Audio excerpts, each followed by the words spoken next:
కానీ భారతదేశంలో వాటి అఫీషియల్ సర్వీస్ సపోర్ట్ చాలా కన్ఫ్యూజింగ్గా ఉంది. అంటే ఉదాహరణకు రోబోరాక్ గ్లోబల్ టీమ్నే అడిగితే ఇండియాలో వాళ్ల పేరుతో నడుస్తున్న వెబ్సైట్ అఫీషియల్ కాదని, అదొక థర్డ్ పార్టీ రీసెల్లర్ అని చెప్పారు. అంటే అక్కడ కొంటే అఫీషియల్ వారంటీ సపోర్ట్ వస్తుందో లేదో గ్యారంటీ లేదు. గ్రే మార్కెట్ లాంటిదనమాట. అయ్యో. డ్రీమీ పరిస్థితి కూడా దాదాపు ఇంతే. అఫీషియల్ సర్వీస్ దాదాపు లేదని అంటున్నారు. ఉన్నా ఏమాత్రం బాగోలేదని యూజర్ ఫీడ్బ్యాక్ చాలా ఎక్కువగా ఉంది. ఓ, అంటే టెక్నాలజీ బాగుందని కొనేస్తే తర్వాత ఇబ్బంది పడే ఛాన్స్ ఉందన్నమాట. ఖచ్చితంగా. అందుకే ఎకోవాక్స్, ఐరోబాట్ లాంటి బ్రాండ్ల ధర కొంచెం ఎక్కువ అనిపించినా అందులో కొంత భాగం మనం ఆ నమ్మకమైన సర్వీస్ సపోర్ట్ కోసమే పెడుతున్నాం. అది సర్వీస్ ప్రీమియం అనుకోవచ్చు.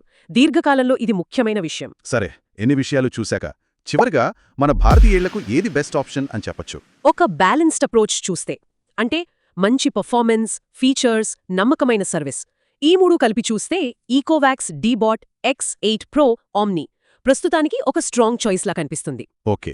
లేదు మంచి ఆటోమేషన్ ఫీచర్లు కావాలి, ధర కొంచెం అందుబాటులో ఉండాలి అనుకుంటే షామీ X10 Plus మంచి వాల్యూ ఇస్తుంది. కానీ సర్వీస్ విషయంలో కొంచెం అటు ఇటుగా ఉండే అవకాశముంది. బడ్జెట్లో ఒక నమ్మకమైన బ్రాండ్తో స్టార్ట్ చేద్దామనుకుంటే ఈకోవాక్స్ డీబాట్ Y1 Pro లాంటి మోడల్స్ చూవచ్చు. బేసిక్ క్లీనింగ్ బాగా చేస్తాయి. భవిష్యత్తులో